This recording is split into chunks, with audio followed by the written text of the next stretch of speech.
Uma boa noite. Boa noite. É sempre muito agradável ao coração, à alma estar aqui com vocês, os amigos tão queridos.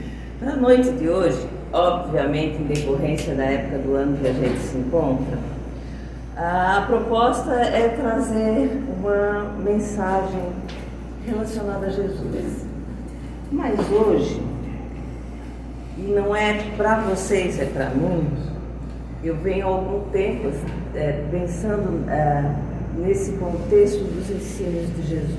E a proposta hoje é que a gente faça uma reflexão de Jesus como está nessa foto que a imagem mostra.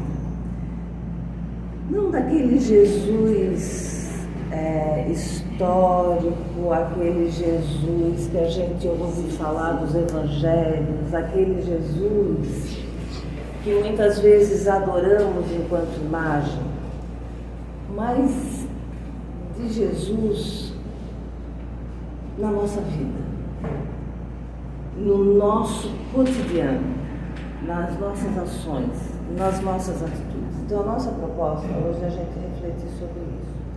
Mas é bem interessante a gente conhecer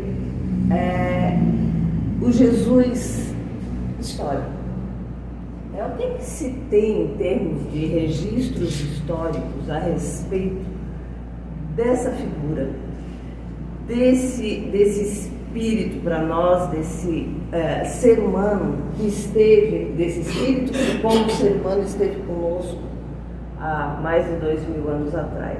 É muito interessante, porque se tem poucos registros, não estou falando nos evangelhos, estou falando do registro histórico.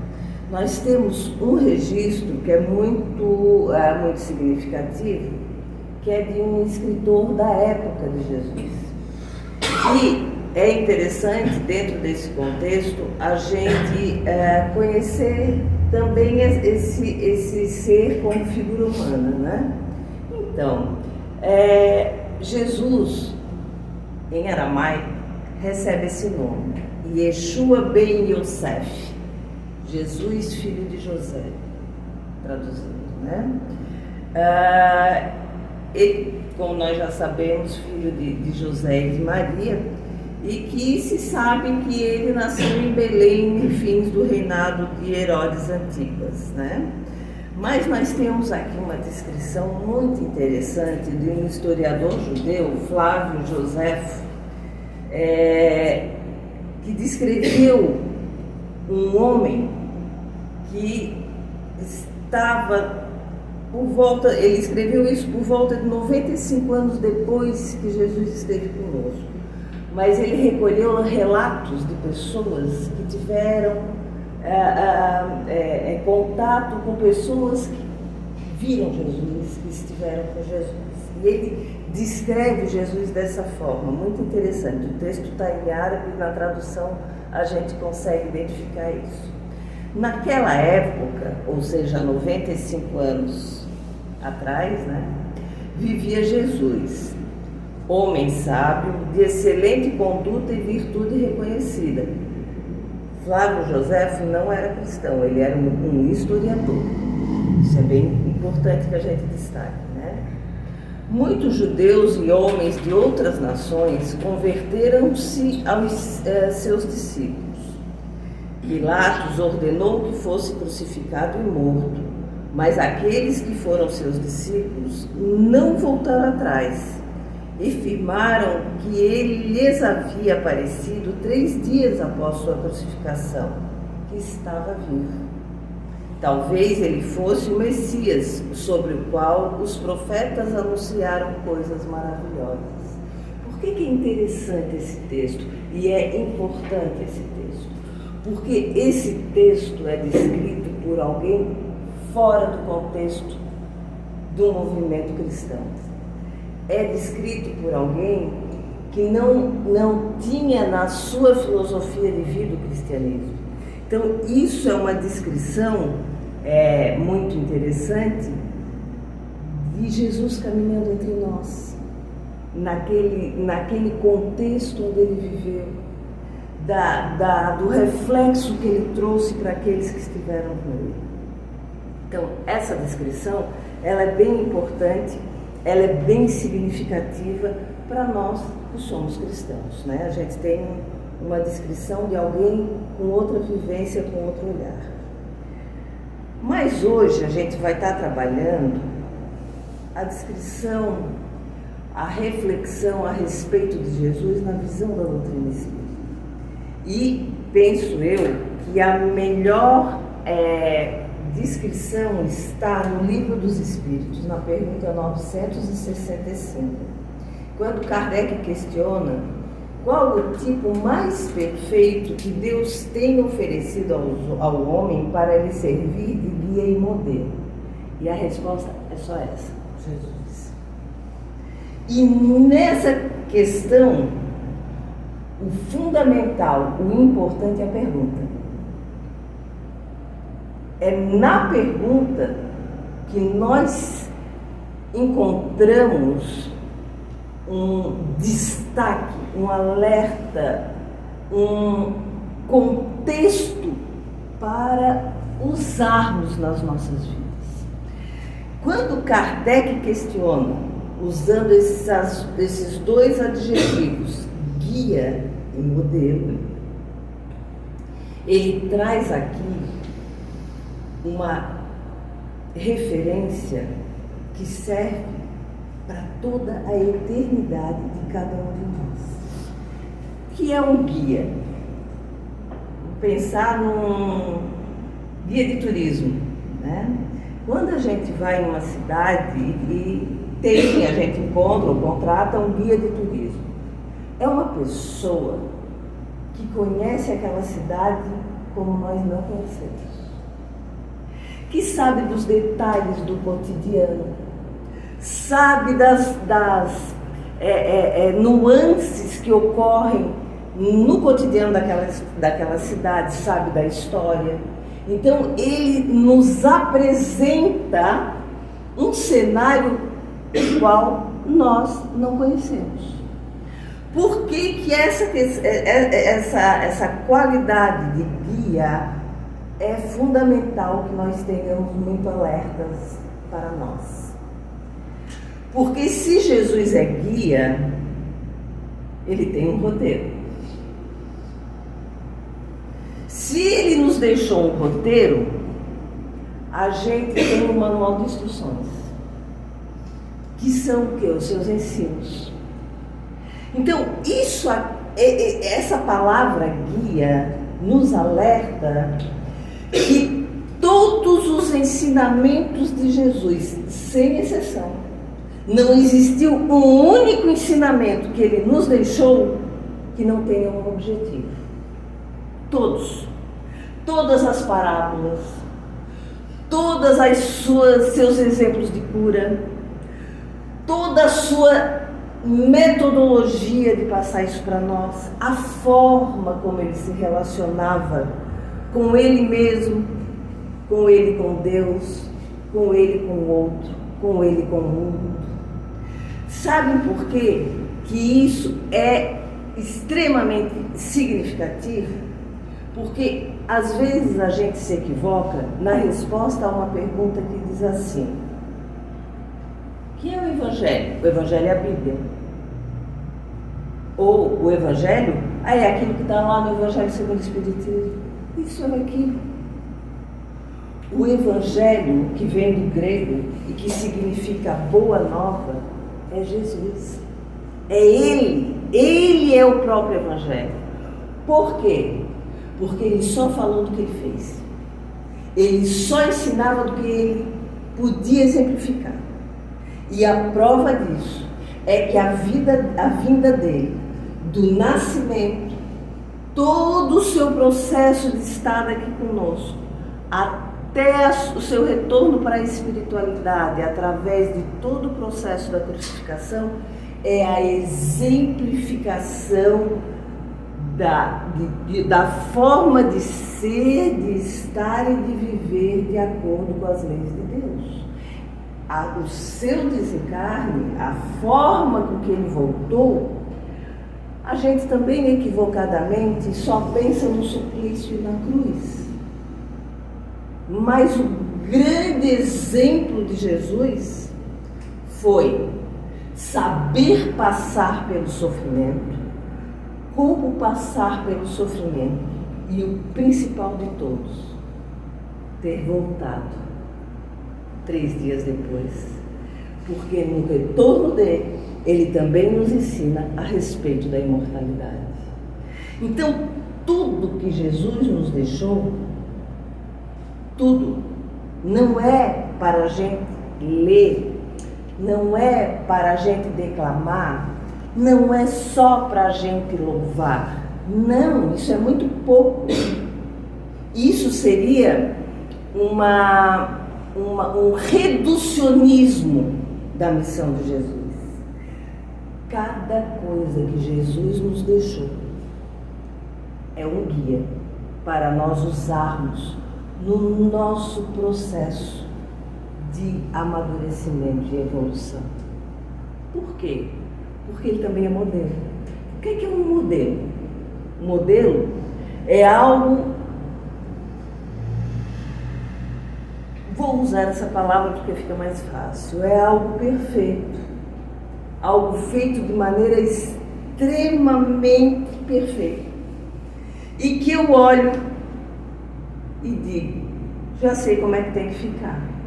É daquele jeito. Vou usar um exemplo bem bobinho. Durante a pandemia, nunca consegui sentar, nunca. Não passava pela minha cabeça eu sentar numa máquina para costurar. Durante a pandemia, naqueles finais de semana que a gente tinha que ficar trancafiado dentro de casa, trabalhei, porque trabalhava numa atividade ligada à saúde, então trabalhei. Mas final de semana eu dizia, gente, eu não tenho mais o que inventar. O que é que eu vou fazer? Eu vou tentar aprender a costurar sozinha. Porque Deus livre, não podia ter aula, né? Não dava para se juntar, ninguém podia se juntar. E aí eu comecei a fazer tutorial no YouTube. Aprendi a botar linha, aprendi a apertar o pedal, aprendi a velocidade da máquina e fui aprendendo coisinhas. Hoje eu sei costurar, não sou uma Brastemp, mas sei costurar, tenho na costura um prazer, mas como que eu cheguei onde eu cheguei? Eu precisei ter modelos. Modelo que me dissesse, daqui ali tem tantos centímetros, corta desse jeito, faz daquele jeito.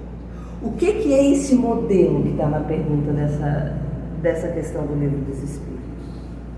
Jesus veio nos mostrar o que é que nós, no que nós vai resultar o nosso processo evolutivo. Se ele é o nosso modelo, é ele que nós temos que seguir. Nós vamos um dia chegar ao nível de evolução de Jesus? É óbvio que vamos. E também é óbvio que quando nós chegarmos lá, ele já está milhares de anos de novo na frente. Mas ele é a luz do fim do túnel que nos guia. O caminho é esse, a luz está lá, então o caminho é esse. Então, o guia nós temos. Todo o ensinamento que ele nos trouxe. E o interessante dessa situação é que não é um ensinamento para essa vida, é um ensinamento para as nossas vidas.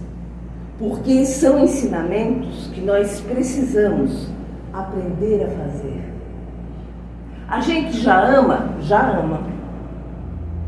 A gente já ama filho, a gente já ama cônjuge, a gente ama pai, a gente ama mãe. Isso é ensaio para nós. Porque o amor ágape, que é o amor que Jesus veio nos ensinar, é o amor a tudo e a todos indistintamente. Opa!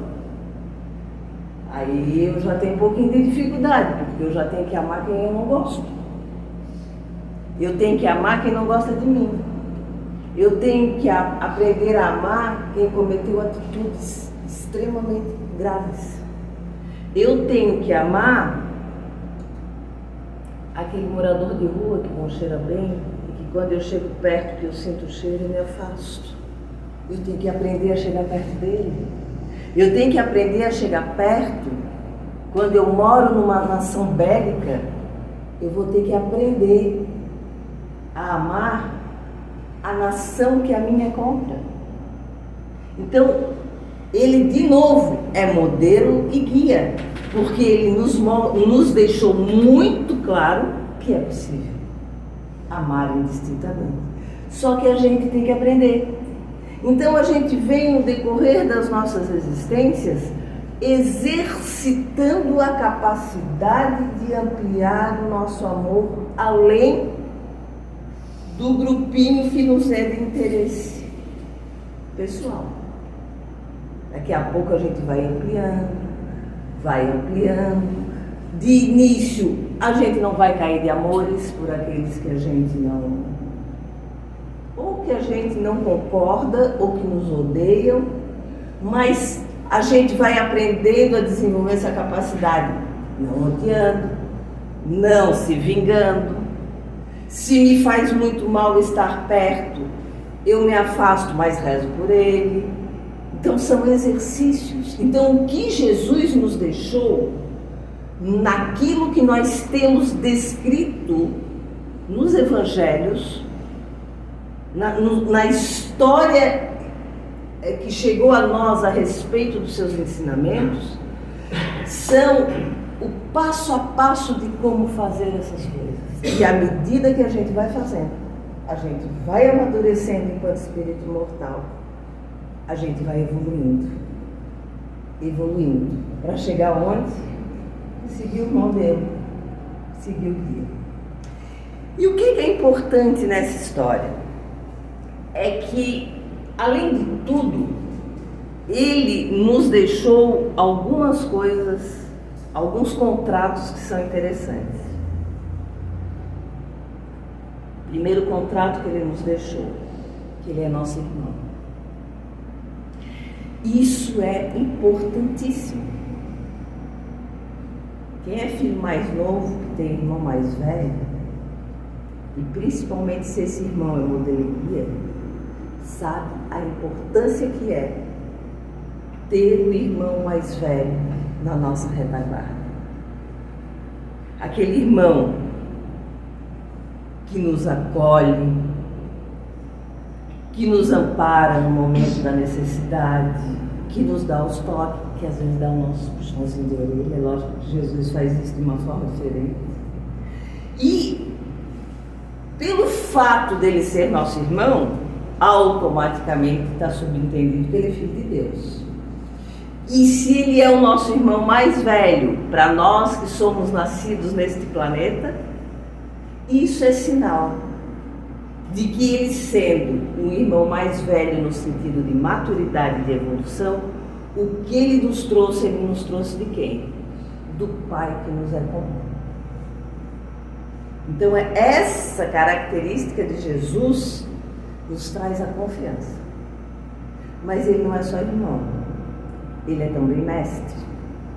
E como mestre, ele nos deixou essa garantia: eu sou o caminho, a verdade e a vida. Ninguém vem ao Pai senão por mim. Não é ele, Jesus. É ele, comportamento. É o que ele nos deixou, o que ele nos exemplificou. Porque o que ele nos trouxe são as leis de Deus para a nossa vivência conosco, com o outro, com o ambiente que a gente está. Isso está lá em João 14,6. E aí vem as perguntas decorrentes dessa relação de discípulo e mestre. Nós estamos usando os ensinos de Jesus no dia a dia da nossa encarnação atual? Usando os ensinos de Jesus significa o seguinte: a minha relação com fulano não é das melhores. Mas como é que eu faço para agir para minimizar dano? Ou seja, evitar piorar. O que é que eu faço para tentar melhorar? O que é que eu faço para tentar trazer para essa relação um pouco mais de compreensão da minha parte? Um pouco mais de tolerância da minha parte. Tá, Silvana, mas espera aí, a relação não é só tu e o outro é problema dele, não é meu. O meu problema sou eu. O meu problema na minha relação com o outro é o meu comportamento, não dele. Ah, não, peraí, mas não dá, o comportamento dele não dá. E quais são as estratégias, então, já que não dá, que a gente pode usar para que eu não me torne a causa principal do conflito com ele? Então, a gente traz Jesus, tira Jesus da Bíblia, tira Jesus da cruz e o traz para a nossa vida como modelo e guia no cotidiano dela, no dia a dia, no de manhã, de tarde, de noite, na relação com aqueles que nós estamos. A gente já está fazendo isso? São perguntas. As nossas relações sociais estão de acordo com os ensinos de Jesus? Tem uma colocação de Jesus que é um negócio assim que de vez em quando me dá umas angústias, assim, sabe? Principalmente quando eu vivo conflito com alguém. E a gente, principalmente eu, que sou meio imediatista, sou meio temperamental algumas vezes, cada vez que brota essa Silvana velha de dentro de mim, eu lembro dessa fala de Jesus e digo, ai meu Deus, quando ele diz assim, aproveita enquanto estás a caminho com o teu inimigo para te reconciliar. Isso é uma coisa que me martela. E aí eu digo, ai meu Deus, eu tenho que tentar resolver essa encrenca o máximo que eu puder nessa vida. Eu não posso ficar fazendo corpo mole. Eu não posso ficar na zona de conforto. Então, isso é coisa de mestre, de quem te ensina, te dá as dicas. E aí a gente vem para a última pergunta. De milhares outras, aqui são só algumas. O que eu penso? Olha como a coisa é grave, assim, né? Como ela é forte, como ela é importante, como a gente tem responsabilidade em ser quem somos. O que eu penso, o que eu falo, as minhas atitudes estão de acordo com o que ele nos ensinou como comportamento cristão? Aquele dedo nervoso no WhatsApp que vai sem pensar. Eu estou tendo comportamento cristão? Aquele estouro de notícia nas redes sociais. Eu estou olhando para aquilo e estou dizendo, deu em mim, vai parar, não vai adiante. Não sei, não posso confirmar, mesmo que eu saiba qual é a importância disso, estou contribuindo de alguma forma positiva. Ou eu entro nessa notícia, pego, copio o link e jogo lá no grupo da família para espalhar mais um pouco. A forma como eu me relaciono comigo, ela é respeitosa? Eu me dou o valor enquanto ser humano? Eu me cuido? Eu cuido, e não é só me cuido no espelho, que a gente tem que se cuidar, que vamos combinar que um batonzinho, um lápis de olho e um rímel é excelente para todo mundo, faz muito bem. Mas eu cuido do que eu penso. E quando eu não penso bem, eu cuido para evitar que eu fale. E quando eu sinto vontade de falar, eu filtro. Então, é muito detalhe. A gente anda muito distraído. Nós ainda não amadurecemos o suficiente para viver com consciência do que se faz, do que se pensa, de como se age. E nisso tudo, Jesus é tirado da cruz, é extraído dos evangelhos para ser nosso modelo e guia, quando a gente vive com consciência. Mas não é só isso. Ele é amigo. Ele é amigo. E a prova disso está, por exemplo, dentre muitas outras, nessa fala dele. Das ovelhas que meu pai lhe confiou, nenhuma se perderá. Não adianta querer se perder, porque não vai se perder. A questão é, vai se encontrar mais cedo, com menos sofrimento, ou vai se encontrar mais tarde, com mais sofrimento, mas vai se encontrar. E quando ele nos traz essa colocação, a gente se dá conta de que a estrada não é fácil, de que o caminho não é simples, mas que não tem 1/1000 de centímetro que a gente caminhe, que a gente esteja sozinho. Não está. Por quê? Porque Ele é nosso amigo. Porque Ele se faz representar pelos nossos espíritos protetores, os espíritos amigos familiares que nos amparam em todos os momentos da vida. Nos momentos dos grandes desafios, nos momentos dos pequenos desafios, nos momentos das grandes alegrias, nos momentos das pequenas alegrias. Eles estão sempre conosco, sempre conosco. E nessa reflexão que a gente veio fazer,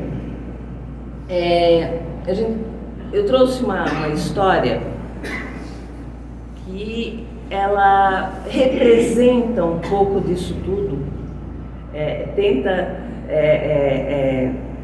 trabalhar de uma forma mais fácil, porque história é uma coisa que a gente gosta de escutar e ajuda a gravar, e que eu vou pedir uma colaboração de um fundo musical bem levezinho, porque a história vai ser contada, mais contada com imagens. A história chama-se O Carpinteiro. Conta-se que numa determinada cidade, 2 irmãos faziam a divisão de suas fazendas. Moravam lado a lado, se amavam profundamente. Eram irmãos que tudo que um fazia na fazenda de um, o outro fazia na fazenda do outro. Estavam sempre juntos. Até que teve um dia que houve um conflito entre eles. E era um conflito pequeno, dentro do contexto familiar que eles viviam. Mas ambos passaram a dar um valor enorme para esse conflito. E, como todo conflito que é valorizado, ele foi tomando corpo. E esses irmãos que até então demonstravam carinho e amor, passaram a se odiar profundamente. Profundamente. Não podiam se enxergar. Não iam mais até a divisa das fazendas para se encontrar todos os dias. E aquela angústia, aquele desejo de vingança foi crescendo. Até que um dia bateu na porta do irmão mais velho um homem que trazia na mão uma maleta de carpinteiro. E ele estava procurando emprego e disse para o senhor: eu sou carpinteiro e estou procurando um emprego. O senhor sabe me indicar alguém? O homem na hora deu um grito: nossa, mas tu fosse mandado na hora certa. Eu preciso que tu construas um muro. Pode ser de madeira, já que tu és carpinteiro, uma cerca, mas ela tem que ser fechada, porque eu não posso enxergar a fazenda vizinha, eu não quero nem saber que ela existe. Tu achas que tu consegue? Aí ele disse pro senhor: podemos ir ver o local? Aí o senhor mostrou, ele disse: ó, tá vendo, ó? Daqui até o final, uma cerca alta, que mesmo que eu fique na ponta dos meus pés, eu não consiga ver. Tu consegues fazer? Ele disse: consigo. Ele disse: ó, então é o seguinte, eu preciso viajar por 3 dias. Tu achas que em 3 dias tu consegues fazer? Ele disse: consigo. Ele disse: ótimo, porque quando eu voltar daqui a 3 dias, nunca mais eu quero olhar nem aquela fazenda, nem quem mora nela. E ele foi viajar. Ele foi viajar. E aí, aquele muro que ele queria que fosse construído para separar definitivamente ele e o irmão, quando ele volta, ele fica abaladíssimo. Até certo ponto, ele fica revoltado com aquele carpinteiro. Porque a primeira coisa que ele foi fazer, quando ele chegou, foi olhar o resultado do trabalho. E aí, ele se deu conta que aquele homem não tinha construído uma cerca. Ele tinha construído uma ponte entre as duas fazendas.